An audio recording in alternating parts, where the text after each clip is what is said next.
पहला जो पैराग्राफ है इसका जो है हिंदी अनुवाद करना है प्रसंग के साथ में। इसके अथवा पाठ में भी आपको दिया गया है, चाहे तो आप इसका कर सकते हैं। दोनों में से कोई एक ही आपको एग्जाम में करना होगा। काफी अच्छा और सरल पेपर बनाया गया इस बार सभी विषय का। तो यहाँ पर जो है पहला प्रसंग हम लिख देंगे। प्रसंग जो है आपको सीधा सीधा बताना है। यहाँ पर देखिए शीर्षक माठ लिखा है ना, ये पाठ है, ठीक है, तो इसको आप पाठ कर लेंगे।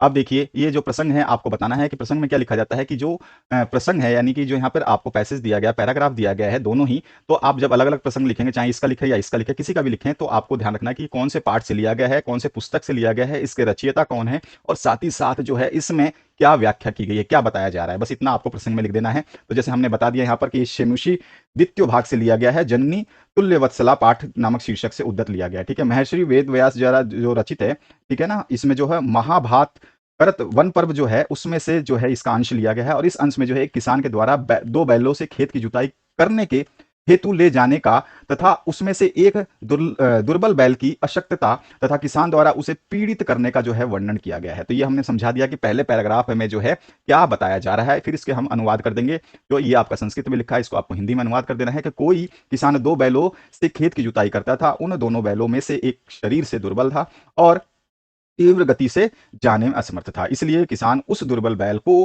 कष्ट देता हुआ हांका करता था। वह बैल हल उठा करके चलने में असमर्थ हुआ, खेत में गिर पड़ा, ठीक है। और साथ ही साथ क्रोधित किसान ने उससे उठाने के लिए अनेक बार प्रयत्न किया, फिर भी वह बैल नहीं उठा। भूमि पर गिरे हुए अपने पुत्र को देखकर, यानी कि जो बैल की माता है उसकी बात हो रही है, तो भूमि पर गिरे हुए बैल को देख करके यानी कि पुत्र को देख करके सभी गायों की माता जो सुरभि है, उसकी दोनों आंखों में जो है आंसू आने लगे। तो इस तरह से ये पैराग्राफ का जो है आपको हिंदी अनुवाद करना है। अगर आप ये कर देते हैं तो आपको दूसरा करने की आवश्यकता नहीं है, फिर आपको अथवा वाला करने की जरूरत नहीं है। अगर आप पहला नहीं करते हैं तो फिर अथवा वाला करेंगे, जिसको हमने यहाँ पे किया है अथवा वाला, ठीक है। तो अथवा वाले में प्रसंग दे देना, जैसे मैंने बताया कि आपके किस पाठ्य पुस्तक से ली गई है, ठीक है, उसका शीर्षक क्या है पाठ का, साथ ही साथ इसके रचयिता कौन है और इसमें क्या दिया गया है, यानी कि ये पैराग्राफ छोटा सा किसके बारे में है। तो इसमें विद्वान न्यायाधीश जो है द्वारा एक विचित्र युक्ति से सफलतापूर्वक न्याय किए जाने का प्रेरणा पद वर्णन हुआ है। तो इसमें आप हिंदी अनुवाद जो है इसको करेंगे तो यहाँ पे लिखेंगे, भाग्य की लीला विचित्र है, उसी रात को उस घर में कोई चोर घर के अंदर घुस गया और वह वहां पर रखी हुई एक पेटी का यानी छोटी संदूक को लेकर के चला गया, यानी जाने लगा। और चोर के पैरों की आवाज से जगा हुआ अतिथि जो आया हुआ था, चोर की शंका करता हुआ उसके पीछे पीछे भागा और उसे पकड़ लिया। किंतु वहां विचित्र घटना घटित हुई। घटित क्या हुई थी कि चोर ने ही जो है जोर जोर से चिल्लाना प्रारंभ कर दिया। मेहमान ने नहीं चिल्लाया, बल्कि चोर को पकड़ा मेहमान ने, और चोर ही चिल्लाने लग गया कि यह चोर है, यह चोर है, यानी कि मेहमान को ही उसने चोर बना दिया। और उसकी ऊंची आवाज से जगे हुए गांव के लोग जो है अपने घरों से निकल करके वहां आ गए और बेचारे अतिथि को ही चोर मानकर उसे भला बुरा कहने लगे या कहा, ठीक है। तो इस तरह से आप इसका अनुवाद कर देंगे। अगले पार्ट की बात करें तो यहाँ पर जो है फिर से आपको हिंदी अनुवाद करना है, सप्रसंग व्याख्या करनी है, और आपका जो है यहाँ पर क्या दिया गया है, कविता का लाइन दी है। इनमें से दोनों में से किसी एक को करना है, अथवा पाठ है तो आप ऊपर वाला करें या नीचे करें, हम दोनों कर देते हैं यहाँ पर। सबसे पहले मैंने आपको बताया है प्रस्तुत गद्यांश जो है या पद्यांश हमारे किस पाठ से ली गई है, ठीक है, और ये जो है इस किसके द्वारा जो है रचित है, ठीक है, ये सब कुछ आपको बताना है। इस अंश में जो है महानगरों के प्रदूषित वातावरण से दूर गांवों की सीमा पर स्थित प्राकृतिक सौंदर्य का जो है इसमें चित्रण किया गया है, ये आप इसमें बता देंगे, ठीक है। फिर हम हिंदी अनुवाद कर देंगे कि गांव की सीमा पर प्राकृतिक सौंदर्य का वर्णन करते हुए कवि क्या कहता है, हरे भरे वृक्षों की और सुंदर लताओं की रमणीय पंक्तियां तथा वायु से हिलती हुई पुष्पों की पंक्तियां मुझे ग्रहण करनी चाहिए, मुझे मतलब देखनी चाहिए, मुझे अपनानी चाहिए, अर्थात इसकी शोभा मुझे देखनी चाहिए। और यहाँ पे आम मंजरी आम के साथ मिल गई है और उसका मिलन जो है बहुत ही सुंदर है, अतः पर्यावरण स्वच्छ होना चाहिए, यही एकमात्र मेरा आशय है, ठीक है, यही मेरा जो है रहने की जगह है, इसलिए पर्यावरण जो है स्वच्छ होना चाहिए। अगर आप ये कर देते हैं तो आपको दूसरा पार्ट नहीं करना है। अगर फिर भी आपको पहला पार्ट नहीं आता है तो आप अथवा वाला भी कर सकते हैं। अथवा वाले का हमने कर दिया है, तो अथवा वाले में भी आपको प्रसंग बता देना है कि ये आपके किस पुस्तक से ली गई है, पाठ का शीर्षक क्या है, ठीक है, और इस गद्यांश में जो है क्या बताया गया, तो दर्शाया क्या गया है कि सभी को योग्य दर्शाते हुए उनकी योग्यता को काम में लाने को जो है दुर्बल बताया गया है, ठीक है, दुर्लभ बताया गया है। अब यहाँ पर जो है आप हिंदी अनुवाद कर सकते हैं कि कवि कहता है मंत्रहीन अक्षर नहीं है, ठीक है, मंत्रहीन जो है अक्षर नहीं होते हैं, यानी कि प्रत्येक अक्षर जो है सार्थक होता है, यानी कि हर अक्षर का कोई कोई ना महत्व है। अगर कोई भी एक अक्षर हटा दे तो किसी शब्द का जो है पूरा मतलब बदल जाता है। बिना दवा जड़ी बूटी के जड़ नहीं है, ठीक है ना, अर्थात प्रत्येक जड़ जो है पदार्थ औषधि है, यानी कि हर चीज का जड़ हम उपयोग कर सकते हैं अगर हमें उसकी नॉलेज हो। कोई भी पुरुष अयोग्य नहीं होता, यानी कि कोई भी चाहे कितना गंदा हो चाहे कितना ही बुरा हो, उसमें अयोग्यता नहीं होती, उसमें कुछ ना कुछ जो है अच्छा होता ही है, किंतु उसे सही जगह पर जोड़ने वाला दुर्लभ है, यानी कि उससे सही चीजें निकालने वाला मनुष्य ही नहीं मिलता है। आज से यह है कि प्रत्येक अक्षर जड़ पदार्थ और मनुष्य आदि उपयोगी होते हैं, किंतु उनका सही उपयोग करने वाले जो है दुर्लभ होते हैं, यानी कि वो नहीं मिलते हैं कि जो प्रत्येक अक्षर का सही उपयोग कर पाएं, जड़ पदार्थ का उपयोग कर पाएं और किसी मनुष्य का सही उपयोग कर पाएं, उसको मार्गदर्शित कर पाएं। इस तरह से आप जो है इसका आंसर लिख देंगे। अगला जो प्रश्न है, इसमें जो है आपको नाट्यांश दिया गया है, इसको सप्रसंग हिंदी भाषा में अनुवाद करना है। ठीक है, फिर तीसरा क्वेश्चन भी अनुवाद का है, तो ध्यान रखना इसी तरह का पैटर्न मिलेगा, 4-4 अंक आपको इस तरह से धड़ाधड़ मिलते जाएंगे, आराम से कर सकते हो। यहाँ राम कुश के बीच में जो है थोड़ा सा वार्तालाप हो रहा है, उसके बारे में आपसे बताया गया है। इसमें अथवा भी दिया गया है, ऐसा नहीं है कि तीनों प्रश्न में अथवा देखने को मिलेंगे। यहाँ पे सिंह और बक के बीच में जो है वार्तालाप, उसके बारे में बताया गया, तो दोनों में से किसी एक का ही आपको करना है। मैंने दोनों ही किए हैं। सबसे पहले वाले की बात करते हैं, प्रस्तुत जो पाठ है उसके बारे में प्रसंग में हम बता देंगे कहां से लिया गया है। ठीक है, उसका शीर्षक क्या है, और इसमें जो अंश में जो है क्या कह रहा है, तपस्वी बालक के वेश में आए हुए कुश जो है, कुश और लव का अपने पिता राम के साथ रोचक वार्तालाप वर्णित है। ठीक है, यहाँ पे दोनों के बीच में जो वार्तालाप हो रही है उसको वर्णित किया गया है। जैसे कि वार्तालाप में क्या गया है, पहले कह रहे हैं राम आश्चर्यपूर्ण महिमा है, कुश कह रहे हैं मैं उनका नाम जानता हूं, तो राम कहते हैं कहिए, तो कुश कहता है निर्दयी नाम है, तो राम कहते हैं मित्र यह तो अनोखा नाम है, तो विदूषक यानी कि सोच करके इस प्रकार पूछता हूं, निर्दयी ऐसा कौन कहता है, तो माता, कुश कहता है माता, तो विदूषक क्या कहता है, क्या क्रोधित होकर इस प्रकार कहती है अथवा स्वाभाविक रूप से कहती है। ठीक है, तो बस इन जितने लाइन लिखे हैं उतने लाइनों को ही आपको यहाँ पर हिंदी में अनुवाद करना है, आपको समझाना नहीं है, हिंदी अनुवाद कर देना है। इसका अथवा पाठ की बात करें तो फिर से आपको प्रसंग लिख देनी है कि नाट्य जो हमारा नाट्यांश है या जो हमारा पैराग्राफ है, छोटा सा कविता जो है वो कहाँ से लिया गया है, उस पाठ का शीर्षक क्या है, और इस पाठ में जो है क्या अंश बताना चाहता है। पशु पक्षियों के रोचक वार्तालाप की बात हुई है, जो अभी अभी हमने देखा कि सिंह और बक के बीच में जो है यहाँ पे वार्तालाप हो रही है, उसके बारे में यहाँ पे बताया गया, प्रेरक वर्णन हुआ है।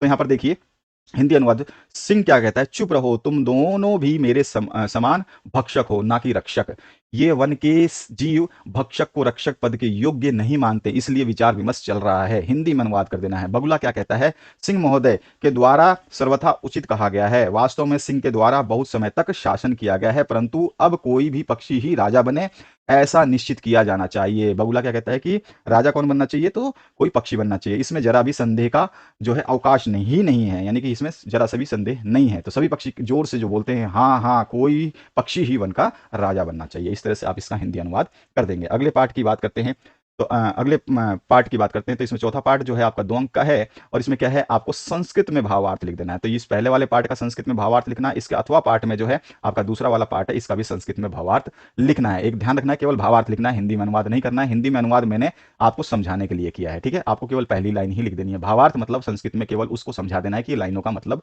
क्या है। कई जो चैनल है आपको सॉल्यूशन देंगे, लेकिन उट पटांग सॉल्यूशंस देते हैं, उनसे थोड़ा सा संभल कर रहिएगा, क्योंकि आप पढ़ तो लेंगे जाकर के एग्जाम में लिखे आएंगे, लेकिन आपको नंबर नहीं मिलेंगे, तो फिर आप पछताएंगे। तो यहाँ पे भावार्थ की बात करें तो भावार्थ क्या है, पहले वाले पैराग्राफ का जो यहाँ पे दिया गया, दोनों में से कोई एक ही करना है। तो यहाँ पर जो है भावार्थ क्या दिया गया, मैं हिंदी में बता देता हूँ, आपको जरूरत नहीं है टेंशन लेने की। तो यहाँ पर जो है निश्चित ही मनुष्य के शरीर में रहने वाला महान शत्रु आलस्य है, यानी कि मनुष्य के शरीर में जो शत्रु रहता है उसका नाम आलस्य है, ही आलस है। परिश्रम के समान कोई भी बंधु यानी हितैषी नहीं है। परिश्रम जो है, मेहनत जो है, उसके जैसा कोई भी आपका सच्चा साथी नहीं है, जिसको करके मनुष्य कभी भी दुखी नहीं होता। यानी कि आप परिश्रम करोगे तो कभी भी आपको दुख नहीं मिलेगा, आज नहीं तो कल उसका फल अवश्य मिलेगा। तो ये जो है छोटी सी लाइन में आप इसको एक लाइन में जो है यहाँ पर समझा देंगे। तो ये इसका आंसर हो गया, हिंदी में मैंने आपको समझा दिया। इसके अथवा पाठ की बात करें तो इसको भी आपको जो है भावार्थ ही लिखना है। तो भावार्थ तो मैंने लिख दिया है, इसको हिंदी में समझ लीजिए कि यहाँ पर क्या है, रोजाना व्यायाम करने वाले व्यक्ति को भली प्रकार पका हुआ अथवा नहीं पका हुआ और आवश्यकता से अधिक यानी कि विरुद्ध भोजन भी बिना किसी दोष के पच जाता है। यहाँ पे सीधा सीधा गया है कि आप व्यायाम अगर करते हैं तो आप आधा पका हुआ खाओ, पूरा पका हुआ खाओ या आवश्यकता से अधिक खाओ, उस सारा भोजन जो है आपको नुकसान नहीं पहुंचाएगा, पक जाएगा, क्योंकि व्यायाम कर रहे हैं और व्यायाम जो है उस भोजन के पाचन में सहायता करता है। इसके बाद में पांचवा जो प्रश्न है, यहां पर आ जाइए। पांचवें प्रश्न में देखिए क्या बोला गया है। यहाँ पर आपको बोल रहा है कि एक पद में उत्तर देना है। एक पद मतलब कि एक वाक्य में एक छोटी सी पंक्ति में आपको जो है इसका उत्तर देना है। एक पद में आधे आधे नंबर के उत्तर होंगे, ठीक है। और यहाँ पर जो है आपको कितने देने हैं, इसमें जो है आपको किसी 4 प्रश्न का उत्तर देना है। यहाँ पे 7 प्रश्न है, इसमें से किसी 4 के उत्तर दोगे, आधे आधे नंबर के मिलेंगे तो 2 नंबर मिल जाएंगे। मैंने 7 के उत्तर दिए हैं, 7 में से कुछ भी आ सकता है आपका, इसलिए ध्यान रखना है। पहला का उत्तर मैंने यहाँ लिखा है, दूसरे का, तीसरे का, चौथे का, फिर 5वें का उत्तर, फिर छठे का और फिर 7वें का। इस 7 को उत्तर मैंने दिए हैं। इसमें से केवल आपको मात्र एग्जाम में 4 करने होंगे, क्योंकि आप जब पढ़ोगे ध्यान से तो यहाँ पर देखो चतुर्णा लिखा हुआ है, चतुर्णा प्रश्नानाम संस्कृत उत्तराणी एक पदे ने लिखा था, ठीक है। ये चीज आपको ध्यान रखनी है। अगले क्वेश्चन की बात करें तो यहाँ पर देखिए अब क्या बोल रहा है कि पूर्ण वाक्य उत्तर लिखना है, यानी कि पूरे वाक्य में उत्तर। अब हमने क्या यहाँ पे छोटे वाक्य में उत्तर लिखा था, अब पूरा वाक्य में जैसा क्वेश्चन पूछा गया है उस क्वेश्चन के भी जो है आपको क्वेश्चन को लेकर के ही आंसर को लिखना है। तो हमने आंसर लिख दिया है, और इस आंसर का मतलब क्या है कि शारीरिक परिश्रम से उत्पन्न कर्म को व्यायाम के नाम से कहा जाता है या जाना जाता है। इसी तरह से आपको 4 अंकों के अलग मतलब एक एक अंक के 4 प्रश्नों के उत्तर देने होंगे। ठीक है, यहां पर भी आपको जो है 7 प्रश्न पूछे गए हैं, जिसमें से 4 के आपको उत्तर देने होंगे, और मैंने सभी के उत्तर दिए हैं। तो पहला प्रश्न का उत्तर आपने देख लिया। इसी तरह से दूसरे प्रश्न का भी उत्तर आपको पूर्ण वाक्य में देना है। इसके बाद तीसरे प्रश्न का उत्तर आपको पूर्ण वाक्य में देना है, चौथे का भी। तो 4 ही आपको उत्तर देने हैं, बल्कि मैंने यहाँ पर जो है 7 प्रश्न किए हैं। ये 5वां है, ये 6ठा है, और ये 7वें का उत्तर है। ठीक है, तो यहाँ पर आप देख सकते हैं 7 प्रश्न का उत्तर दिया है, जिसमें से केवल आपको एग्जाम में केवल 4 ही करने होंगे। ये ध्यान रखना, अपने जो भी इंस्ट्रक्शंस होते हैं उनको जरूर पढ़ लेना। अगले प्रश्न की बात करते हैं। अगले प्रश्न में जो है यहाँ पर क्या दिया गया है, यहाँ पे अन्वय लिखना है। ठीक है, यहाँ पर जो है आपको छोटा सा एक जो है श्लोक दिया गया है, इसका अन्वय लिखना है। तो अन्वय जो है हमने लिख दिया है, अन्वय को आप आसानी से पढ़ सकते हैं, स्कूल में आपको सिखाया गया है। इसके बाद जो 7वां क्वेश्चन है, इसमें देखिए रेखांकित जो भी पद हैं इससे प्रश्न निर्माण करना है। ये रेखांकित शब्द है, इससे प्रश्न निर्माण करना है, रामः से करना है। मतलब सॉरी, रेखांकित की जगह क्या आएगा कि ये प्रश्न बन जाएगा, मतलब इस ये आंसर है। अब इसका जो है प्रश्न बनाना है, तो इस रेखांकित की जगह कौन सा शब्द आएगा जो कि ये प्रश्न बन जाएगा। ठीक है, तो ये चीज आपको बतानी है, और इसमें तीनों के आंसर देने हैं, एक भी नहीं छोड़ना है। ठीक है, तो आपको तीनों के आंसर में देखो, जो यहाँ पे गात्राणाम है, यहाँ पे केशाम आ जाएगा, तो ये प्रश्न निर्माण हो जाएगा। बाकी पीछे वाले सारे शब्द वैसे के वैसे आएंगे। इसी तरह से अगर हम बात करें तो केवल रामः हमें चेंज करना है, रामः की जगह कह आ जाएगा। इसी तरह से यहाँ पे सर्वे प्रकृति मात्रम जो है, यहाँ पे प्रकृति मात्रम जो है इसको चेंज करना है, तो इसकी जगह क्या आएगा, क्या आ जाएगा, काम आ जाएगा। ठीक है, तो ये हमारे पास आंसर हो गया। ठीक है, तो हमें प्रश्न निर्माण करना था, हमारे को आंसर दिए गए थे, और जो रेखांकित पद है केवल उन्हीं को चेंज करना होता है। इसके बाद 8वां जो प्रश्न है, इसमें जननी तुल्य वत्सला को जो है सार जो है आपको लिखना है हिंदी भाषा में। 2 नंबर आपको यहां से मिलेंगे। तो मैंने पूरा का पूरा जो है जननी तुल्य वत्सला का जो है पूरा सार जो है अच्छे शब्दों में सावधानी से और समझाते हुए लिखा है। तो इस सार को जो है आप आराम से पढ़ करके समझ सकते हैं। पूरा का पूरा ध्यान से पढ़ना है आपको, और अच्छे तरीके से समझ लेना है। सार का मतलब होता है पूरा अच्छे तरीके से समझाना। हालांकि ये 2 अंक का है, लेकिन आपको सार जो है इतना मैंने बड़ा लिखा है, मैंने अपने हिसाब से जो है समझाने के लिए लिखा है। आप इसको छोटा कर सकते हैं, इसमें से 8-10 लाइनें भी खा सकते हैं, कोई जरूरी नहीं है। आपको जो लगता है महत्वपूर्ण लाइन, वही लाइन आप लिख सकते हैं एग्जाम में। उसके बाद आते हैं नेक्स्ट क्वेश्चन पे। यहाँ पर देखिए 9वां प्रश्न। इस पर प्रश्न में जो है आपको उचित अर्थ वाला जो है विकल्प चूज करना है, अंडरलाइन रेखांकित वाले शब्दों की जगह। तो यहाँ भक्ष्यम का जो है आपका अंडरलाइन है, इसकी जगह उचित जो है इसका अर्थ क्या आ जाएगा, उचित अर्थ वाला शब्द जो है हमारा खा जाएगा खाद्य पदार्थ। तो ख ऑप्शन इसमें करेक्ट हो जाएगा। इस तरह से दूसरा जो पार्ट है आपको दोनों ही प्रश्न करने हैं, और आधे आधे अंक के हैं, यानी कि 1 नंबर जो है आपको दोनों प्रश्न करने से मिलेगा। तो यहाँ पे उदीरित जो है इसके हिसाब से आपको उचित अर्थ वाला जो शब्द मिलेगा वो है कथित। तो यहाँ पर जो है का ऑप्शन इसका करेक्ट हो जाएगा। आगे जो है एक छोटा सा देखें आप 10वां क्वेश्चन, जिसमें आपको जो है 2 श्लोक जो है आपको लिखना है। 1-1 नंबर का श्लोक आपको एक श्लोक से 1 नंबर मिलेगा। तो इसको मैंने लिखा है स्वयं करो। स्वयं इसलिए करो क्योंकि मैं कोई श्लोक लिख दूंगा तो क्या होगा, आप उसी को रटेंगे। तो आप कम से कम अपनी बुक से कम 3 से 4 श्लोक याद करके रहें। कम से कम 4 तो श्लोक आपको याद रखने हैं। बाई चांस चारों में से 1-2 श्लोक अगर प्रश्न पत्र में आ जाता है तो उसको आपको नहीं लिखना है, अन्यथा नंबर नहीं मिलेंगे। इसके बाद खंड 20 शुरू होता है, जिसमें आपको जो है यहाँ पर देखिए ध्यान से पढ़ना है, और उसके बाद में जो जो भी निर्देश दिए गए हैं यथा निर्देश के हिसाब से आपको उत्तर लिखने हैं। तो यहाँ पे इस पहले आपको पैराग्राफ को पढ़ के समझ लेना है, और इसके बाद जो है यहाँ पे प्रश्न पूछे गए हैं। यथा निर्देश में क्या गया है, एक पद में उत्तर देना है, यानी कि छोटे से वाक्य में उत्तर देना है। तो यहाँ पर देखिए अ ब स द ये 4 है, और चारों 8 आधे आधे अंक के हैं, यानी कि चारों के चारों आपको करने हैं और चारों के उत्तर लिखने हैं। तो चारों के उत्तर हमने लिख दिया है, देखिए एक एक शब्द में लिखे हैं। तो इस तरह से आपको लिखने हैं, आपको यहाँ से आधे आधे अंक मिलेंगे। टोटल जो है आपको 2 अंक मिलेगा चारों प्रश्न के करने से। इसके बाद में पूर्ण वाक्य उत्तर, यानी कि पूरे वाक्य में उत्तर, यानी कि जितना बड़ा ये क्वेश्चन है उसी हिसाब से क्वेश्चन को लेते हुए आपको उत्तर लिखना है। तो यहाँ पे पूर्ण वाक्य उत्तर जो है 3 आपको लिखने होंगे, तो वहां से आपको 3 अंक मिल जाएंगे। पहले आंसर को लिखेंगे इस तरह से तो आपको 1 अंक मिलेगा, इसके बाद दूसरे आंसर पे फिर 1 अंक मिलेगा, और तीसरे आंसर पे फिर 1 अंक मिलेगा। तो इस तरह से तीनों आंसर को लिखोगे तो 1-1 अंक करके 3 अंक मिल जाएंगे। इसके बाद जो है इसमें तीसरा प्रश्न जो है अलग से दिया गया है। देखिए पहले प्रश्न में आपसे अब एक पद में उत्तर पूछा था पहले प्रश्न में, दूसरे में आपको पूर्ण वाक्य में सॉरी यहाँ पर पूर्ण वाक्य में उत्तर पूछा गया है, और तीसरे में जो है आपको देखिए सीधा सीधा क्वेश्चन का शीर्षक पूछ लिया गया है। तो इसका शीर्षक आप बता देंगे, अस्माकम पुस्तकालय है। और उसके बाद 5वां जो प्रश्न है, इसका संक्षिप्तीकरण जो है आपको करना है। संक्षिप्तीकरण का मतलब है कि जो है आपको जो आपने ये पैराग्राफ पढ़ लिया है तो इसमें से ही शब्द लेकर के एक छोटा सा बता देना है कि ये पैराग्राफ क्या कहना चाहता है। ठीक है, तो बस ये आपको संक्षिप्तीकरण हमने यहाँ पे कर दिया है। तो इस तरह से आप लिखेंगे। तो यहाँ पर आपको इस अंक को, अगर आपसे शीर्षक पूछा गया तो यहाँ से आपको 1 अंक मिलेगा, और इसी तरह से जो है आप इसका संक्षिप्तीकरण करते हैं तो आपको 2 अंक मिलेंगे। तो कुल मिलाकर के 2 और 1 3 और 1 4 और 1 5 6 और 7 8, यानी कि टोटल इस पैराग्राफ को करते हो तो 8 की जगह 10 अंक मिलने चाहिए, क्योंकि 10 हैं तो यहाँ पे आपके 2 हो गए, ये 3 हो गया, ठीक है, ये 4 हो गया, ये 5 हो गया, ये वाला 6 हो गया, और ये वाला 7 8 हो गया, ठीक है ना, ये वाला 7 8 हो गया, और यहाँ पर पांचवा भी है 9 10, यहाँ से 10 अंक मिल जाएंगे आपको, ठीक है। तो यहाँ पे देखिए, यहाँ पर जो है आपको उचित उत्तर जो है लिखना है, और ये उचित उत्तर आप कैसे सेलेक्ट करेंगे, तो देखिए यहाँ पे विकल्प सभी में दिए गए हैं। पहला प्रश्न यहाँ पे पूछा गया है, दूसरा प्रश्न ये पूछा गया है, तीसरा प्रश्न जो है आपको इस सब पूछा गया है, और चौथा प्रश्न जो है आपको ये पूछा गया है। तो यहाँ पर देखिए, बाद में हम देखेंगे तीसरे पॉइंट को।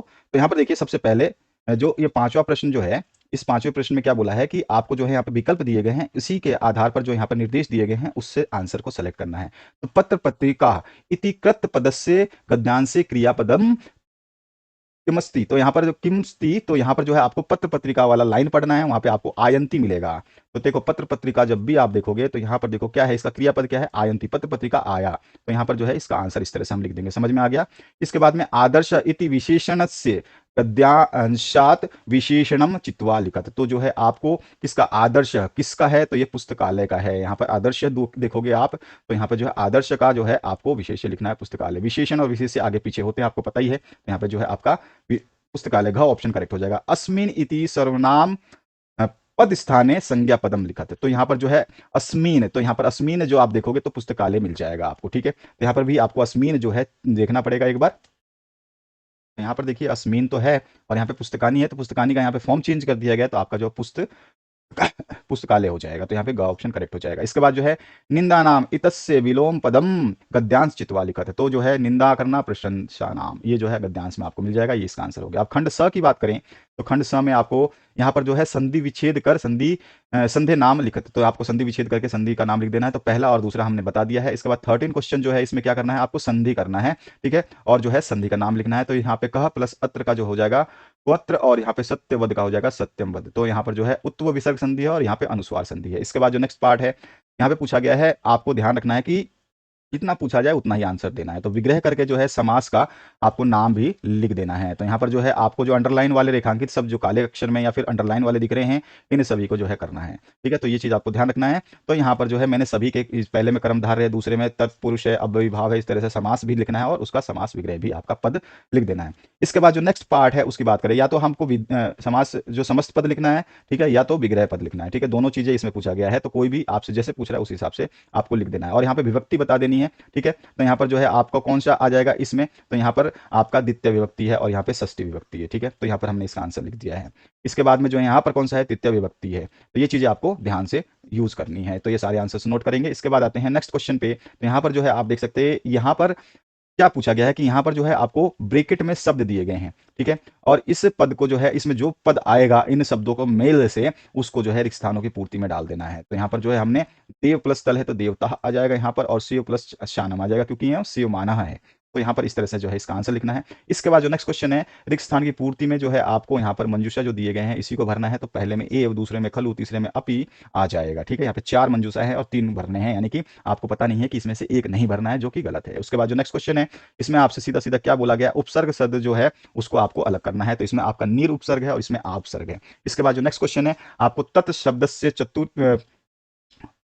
शब्द से पूछूं और चतुर्थी लिखना है, तो इसमें तस्मे हो जाएगा। और जो है इसमें अस्मे शब्द जो है तृतीय लिखना है, तो मया या अस्माभि भी लिख सकते हैं, ठीक है। इसके बाद जो नेक्स्ट क्वेश्चन है 20वां, इसमें जो है कोष्ठकेषु जो है आपको यहाँ पर दिया गया है, और इसको जो है निर्देश अनुसार जो है आपको रिक्त स्थान की पूर्ति करनी है। तो यहाँ पर भू प्लस लट है, तो इसमें प्रथम पुरुष बहुवचन लिखना है, तो अभवन हो जाएगा। और यहाँ पे लव प्लस लट है, तो प्रथम पुरुष और एक वचन लिखना है, तो लभ्यते हो जाएगा।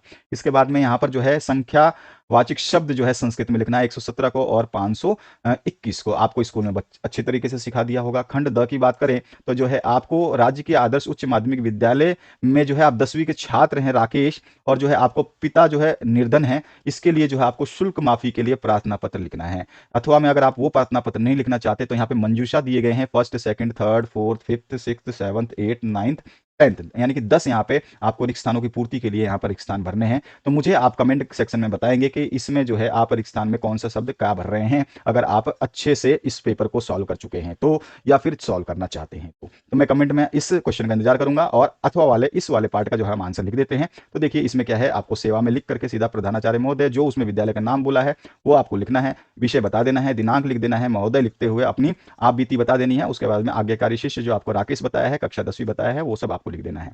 इसका जो नेक्स्ट क्वेश्चन है, यहाँ पर एक चित्र दिया गया है, यहाँ पे कुछ जो है वाक्य दिए गए हैं। इन वाक्यों को हिसाब किताब में लगा करके आपको जो है यहाँ पर कम से कम 8-9 वाक्य निर्माण करने हैं, ठीक है। और इसके अथवा पार्ट में जो है यहाँ पर इसमें मंजूषा दी गई है, इस मंजूषा को जो है आपको भरना है, ठीक है। तो यहाँ पर देखिए मंजूषा मतलब कि सीधा सीधा जो है आपको ऑप्शंस दिए गए हैं ना। तो यहाँ पर जो है मात राघव और किम आस्करोश, तो यहाँ पर जो है पूरा का पूरा जो है हमने अच्छी तरीके से पूरा का पूरा वार्तालाप जो है उसको आपको करना है। राघव तुम क्या कर रहे हो, तो यहाँ पर जो है फिर से राघव क्या बोलेगा, तो मैं अपने विद्यालय का गृह कार्य कर रहा हूं, ठीक है। तो यहाँ पर सारा का सारा आंसर मैंने लिखा हुआ है। इसके बाद जो है यहाँ पर माता जो पुत्र से बोलती है, तो पुत्र गृह कार्य के बाद बाजार जाकर वहां से दूध सब्जी और फल लाओ, ठीक है। माता उससे कहती है। तो राघव क्या कहता है, राघव कहता है मैं साय के समय पुस्तक खरीदने बाजार जाऊंगा, तब दूध सब्जी और फल ले आऊंगा। इसके बाद में माता क्या कहती है कि साय के समय नहीं, तुम तो पहले ही जाकर के लाओ, ठीक है। तो इस तरह से जो है हम सारे आंसर्स को कंप्लीट करेंगे। इसके बाद जो है राघव क्या कहता है, जल्दी किस लिए, पूछता है माता से। तो माता क्या बोलती है, आज तुम्हारे मामा आएंगे इसलिए खाना समय से पहले पकाऊंगी। तो राघव क्या बोलता है उसके रिप्लाई में, मामा जी आएंगे, ठीक है, मैं इस समय ही जाकर के वस्तुएं खरीद कर लाता हूं। इसके बाद जो नेक्स्ट पार्ट है आपका 24 नंबर। अब यहाँ पर जो है आपको राधा भोजन पकाती है, तो इसको क्या करना है, संस्कृत में अनुवाद कर देना है। तो हमने सारे संस्कृत में अनुवाद किए हैं और आपको ध्यान रखना है कि यहाँ पर 6 मिलेंगे, 6 में से केवल 4 करने हैं। ध्यान रखना है कितने करने हैं आपको, टोटल 4 करना है। तो 4 अंक मिलेंगे एक एक अंक के। तो यहाँ पर जो है हमने सभी कर दिए हैं, सभी के आंसर आपके सामने हैं। इसके बाद आपका 3 अंक का अगला प्रश्न आएगा, जिसमें क्या है, देखो क्रम जो है, इसका क्रम सहित आपको जो पहला कौन सा आएगा, दूसरे नंबर पे कौन सा आएगा, ये वार्तालाप जो है इसमें ये किस नंबर पे आएगा, इसको आपको अरेंज करना है। इसको हमें क्या करना है, अरेंज करना है, ठीक है। तो अरेंज कर देते हैं, इसको संयोजन कर देते हैं। इसके अथवा पाठ में जो है आपको क्या करना है, यहाँ पे मंजूषा दी गई है, इसके सहायता से शब्द निर्माण करना है, वाक्य निर्माण करना है, ठीक है। सदा का यूज करके, एशा का यूज करके, प्रवृत्ति का यूज, सह और धने, धेनु। अब इन सभी के शब्द मैंने इसलिए निर्माण नहीं किया कि इसमें जो है ये सदा, एशा, प्रवृत्ति, सह और धेनु, इस सारे के सारे क्वेश्चन पेपर में कहीं ना कहीं यूज किए गए हैं, तो उससे आप देख करके शब्द निर्माण कर सकते हैं। इसके ऊपर वाले बात क्वेश्चन की बात करें तो इसको अरेंज करना था, तो अरेंज कर दिया है। सबसे पहले जो है आपका आ जाएगा एक्स मीन, तो यहाँ पर जो है ये फर्स्ट वाले पे, ये पहले नंबर पे आ जाएगा। उसके बाद में एक दा जो है ना आपका दूसरे नंबर पे आ जाएगा। इसी तरह से मैंने नीचे लिखा हुआ है सह जो है आपका ये तीसरे नंबर पे आ जाएगा, ठीक है। इस तरह से आपका जो है तदा जो है आपका चौथे नंबर पे आ जाएगा। तो हमने यहाँ पे लाइन से लिख दिए हैं आंसर को, तो इस आंसर को आपको इस तरह से लाइन से, 6 ऑप्शंस थे आपको देख रहे हो ऊपर, 6 लाइनें हैं, इन 6 लाइनों को ऊपर नीचे दिया गया है क्वेश्चन में, मतलब जो क्रम है वो उल्टा सीधा है। आपको सही क्रम में संजोना है। अगर आपने पाठ ढंग से पढ़ा है तो आपको याद होगा, कहानी कहानी के हिसाब से जो है आपको इसको लिखना है।